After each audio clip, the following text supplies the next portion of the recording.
For today's video guys, so karon magluto ko og ginataang marang no. So naka-ready na siya no.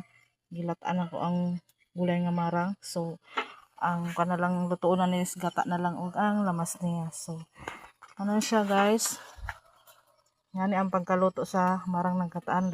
Bagya pon siya langka. No, pagkaluto. Tangan first ibutan nato ni gata. Igit na ang kadiro.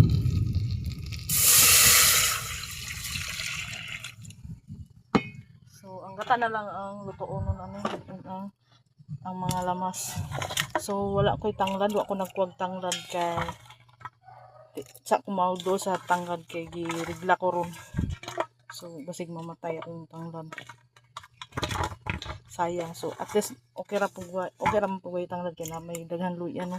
So, butangan ako siya daghang luya. So, atong ulahin na yung dahon o kanang sili kay halang yung sili. Tapos sunod na to ni marang. So, ano kayo yung taan na.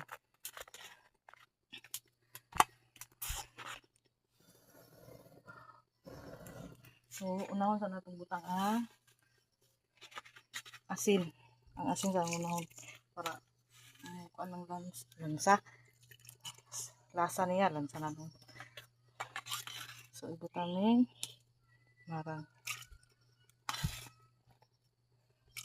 So, ang gata na lang atong luto na ni ready to cook na ning kuan. Nakaluto na daan ni nangka marang no. So, ang gata na lang kailangan lutoon na ni.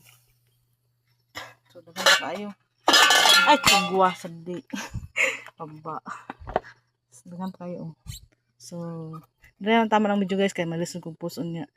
Thank you for watching. Bye bye.